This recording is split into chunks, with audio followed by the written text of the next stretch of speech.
Tachahao, bonjour à tous.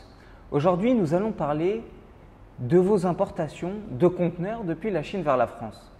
Comment calculer le prix d'un conteneur depuis la Chine vers la France? Eh bien, il y a une multitude de facteurs à prendre en compte et le but de cette vidéo est de vous apporter une meilleure clé de lecture pour vos prochaines importations et pour une maîtrise parfaite de la tarification de vos importations.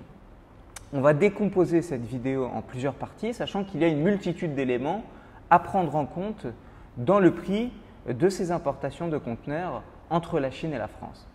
Alors, les premiers éléments à prendre en compte, ce sont bien évidemment les incoterms d'achat. Quel est l'incoterm d'achat que vous allez acheter auprès du fournisseur ou des fournisseurs? Donc forcément, si vous achetez les marchandises en EXW, donc EXW, nous avons déjà fait une vidéo pour vous expliquer qu'il s'agissait d'un incoterm où le transporteur était chargé de ramasser les marchandises à l'usine directement. Donc quand il s'agit d'un incoterm EXW, il faut bien évidemment prendre en compte les étapes du pré-transport, donc ce qui concerne le ramassage des marchandises à l'usine et les charges export.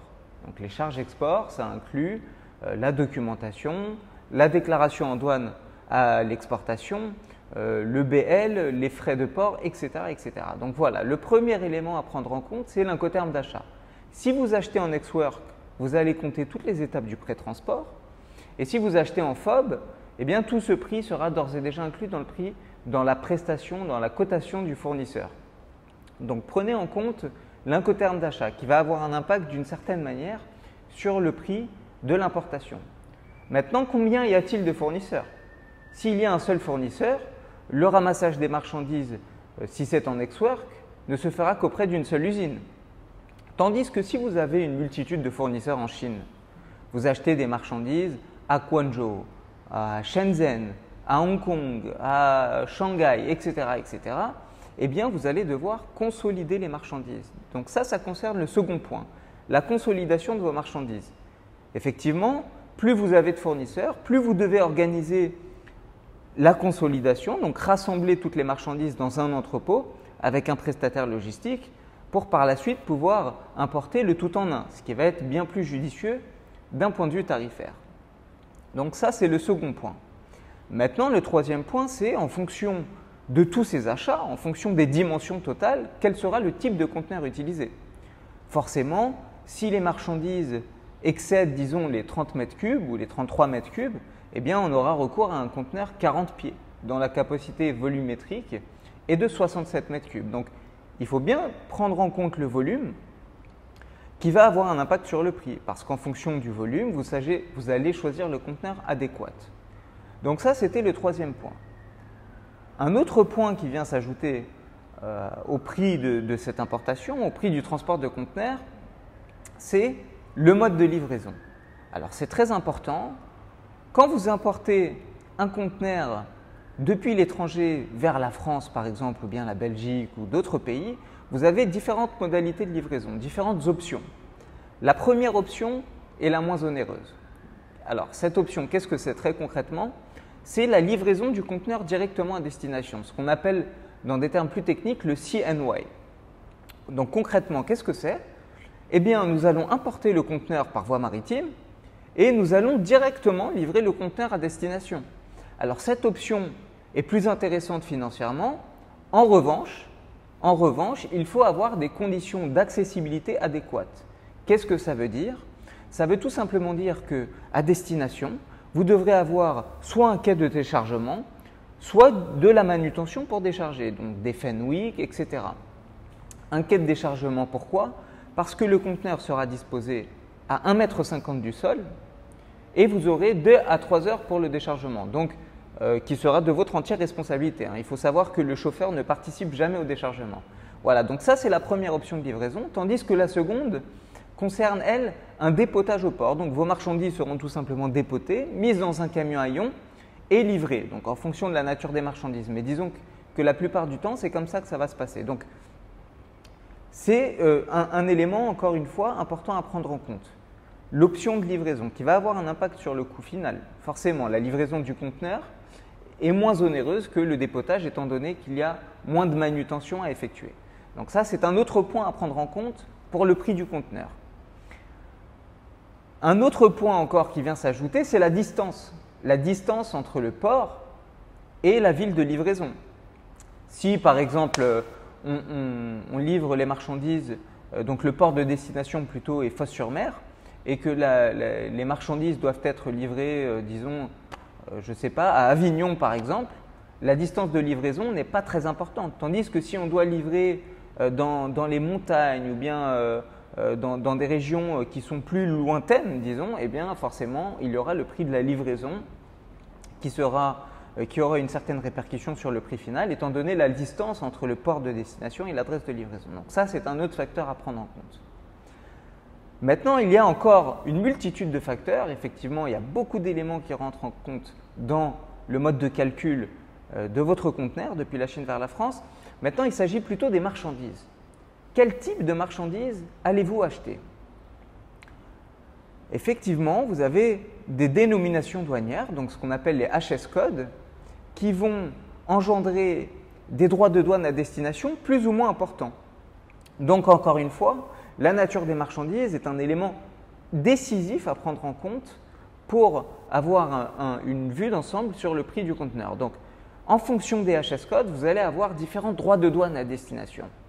Et ça, c'est décisif de le prendre en compte parce que certaines dénominations douanières ont 0% de droits de douane, tandis que d'autres ont des droits de douane qui vont au-delà de 10%. Et ça va être facturé à destination. C'est ce qui fait partie de la TVA et des droits de douane. Donc, c'est très important. Un autre élément à prendre en compte, c'est le port de départ et le port de destination.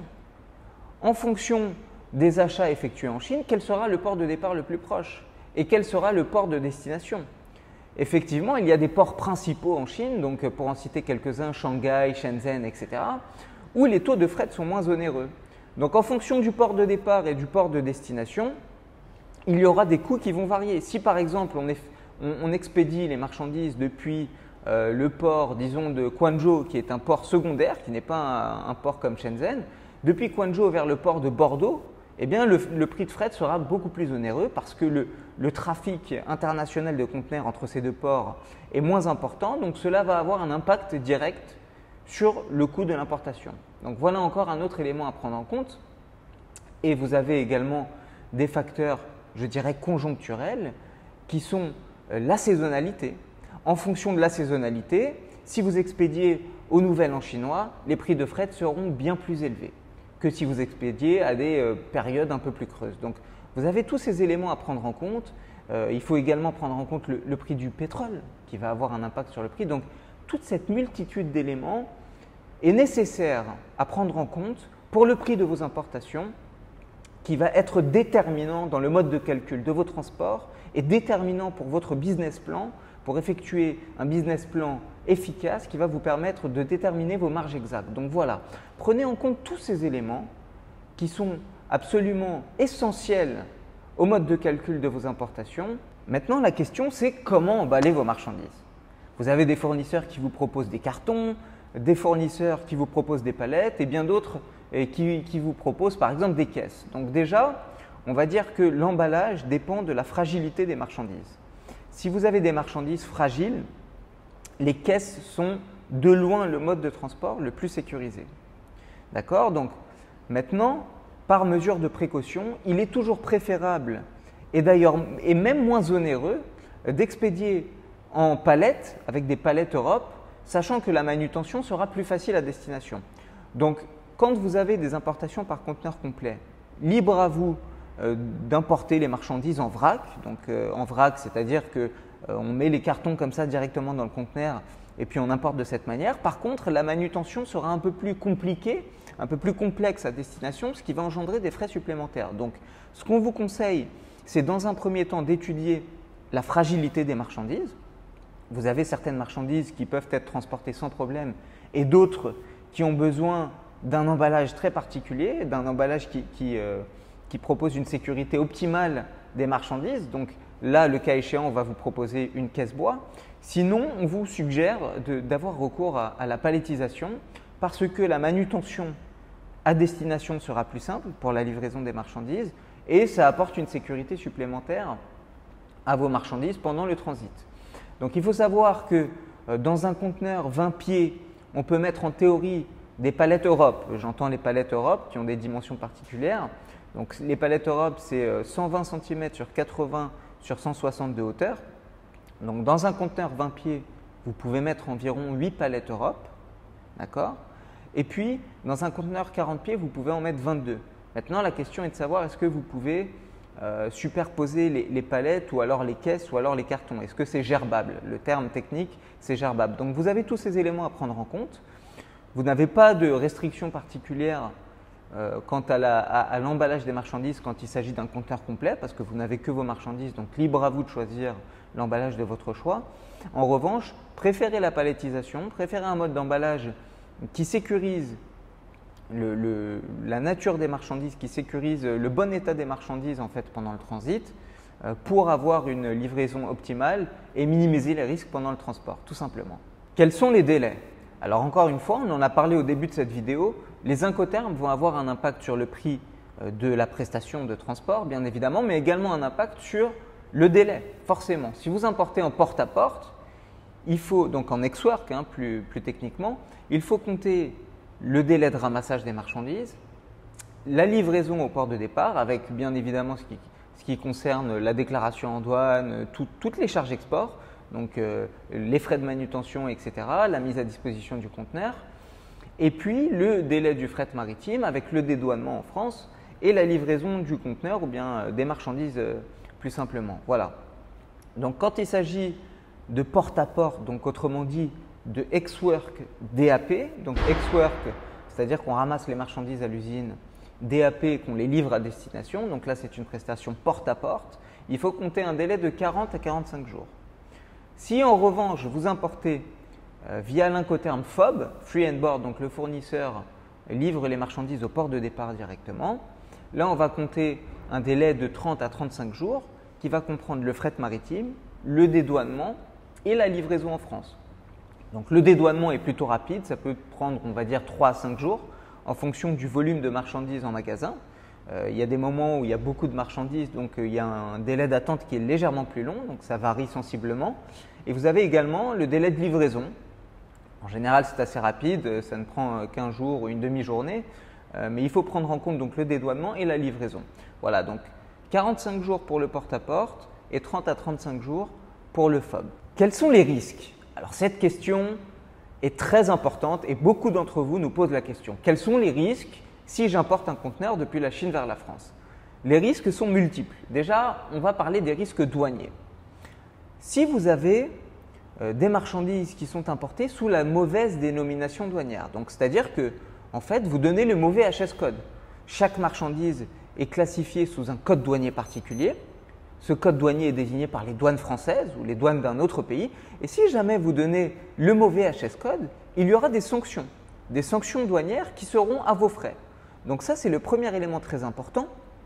Rappelons que la détermination, la désignation du HS code relève de la responsabilité de l'importateur.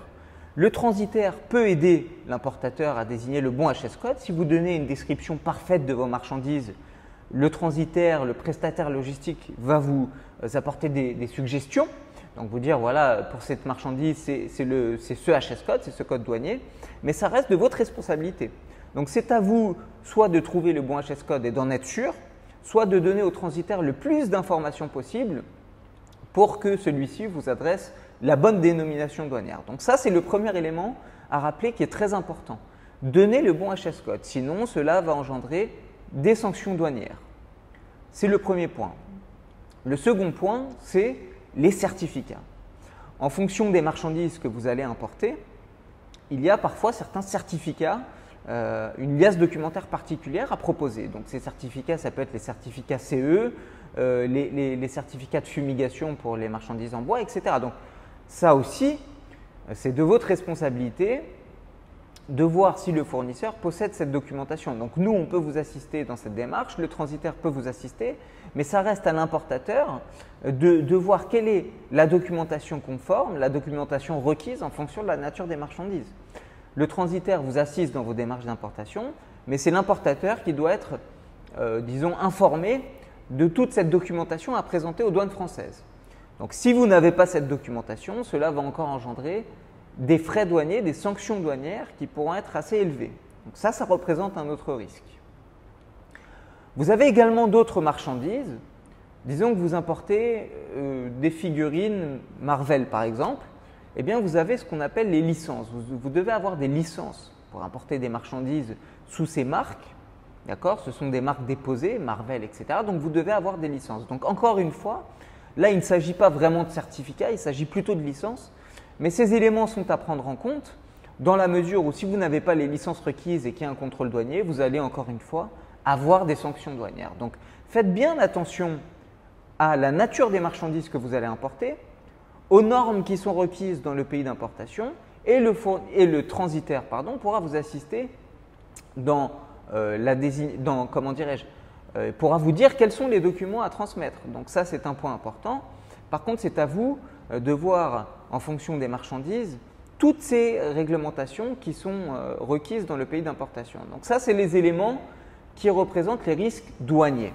Maintenant, vous avez d'autres éléments qui sont plus liés à des facteurs externes, à des aléas auxquels personne n'a vraiment d'influence. Ces aléas sont les aléas, par exemple, de l'environnement.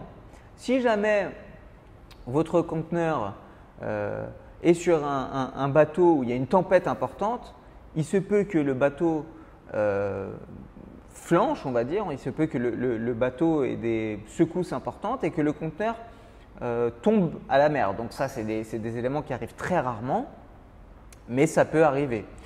Vous avez d'autres éléments qui sont les grèves. Si jamais il y a des grèves en France, que les dockers font des grèves, ce qui arrive assez souvent, eh bien ça va engendrer des frais de stockage importants. Et ça, encore une fois, c'est un élément qui est indépendant de la volonté des importateurs, indépendant de la volonté des transitaires. Donc c'est un risque à prendre en compte qui est lié à la conjoncture et auquel personne ne peut grand-chose. Donc prenez en compte tous ces éléments qui sont importants. On ne peut pas vraiment tous les prévoir, hormis tout ce qui concerne donc, les éléments douaniers, la documentation, la nature des marchandises, etc. Et hormis ces éléments, vous avez donc les événements qui sont liés à la conjoncture, les tempêtes en mer, les grèves, ou bien le nouvel an chinois, par exemple, qui peut engendrer des attentes plus importantes au port de départ. Donc voilà, vous avez tous ces éléments qui sont à prendre en compte et qui représentent des risques plus ou moins importants dans l'importation de votre conteneur. Merci pour votre attention. Je sais que cette vidéo comportait beaucoup d'éléments, mais ils sont nécessaires à la meilleure compréhension de la tarification de vos importations et des conteneurs Chine-France. Si vous voulez plus d'informations, allez dans les liens de la vidéo ci-dessous. On vous remercie pour tout votre temps. Je vous remercie pour votre attention. N'hésitez pas à liker, à vous abonner et je vous dis à très bientôt. 再见